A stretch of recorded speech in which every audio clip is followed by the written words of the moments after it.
دا په مورخه 24 چې 2023 باندې چې کوم دی نو ارقم ولې شاجان سکنه سرچینه د چې کوم دی نو ثانه لاهور پولیس ته رپورټ کړو چې د رور علي مرتضی ولې شاجهان سکنه سرچینه د چې کوم دی نو د سرویس روډ باندې را روانو او څنګه د لشفټ سره چې کوم دی نو خوا کې دغه ته د ډیډ باډي چې کوم دی په موټر کې پرته وه او د چې کوم دی نو د نامعلوم ملزمانو خلاف داویداري کړې وه چې په هغې کې پولیس مقدمه درج رجسټر کړه او د پولیس دغه رپورټ باندې چې کوم دی زمونږ آر پی او صاحب او ډي پي او صاحب ډېر سخت ایکشن واخیسته او هغې دپاره چې کوم دی نو یو ټیم تشکیل کړ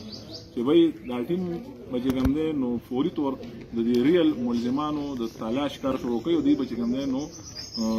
ودن ډیز چې کوم دی نو د دې دا تفتیش مکملوي هغې ټیم چې کوم دی نو خپله کاروایي شروع کړه او په ساینټیفیک او تکنیکي بنیادونو باندې چې کوم دی نو خپل انویسټیګیشن جاري وساتله او هغې کې چې کوم دی نو ریل چې کوم ملزم و چې هغه اعلی فایر چې کوم دی نو په هغه ځای باندې مقتول سره خوا کې پریښی او هغه ملزم چې کوم دی نو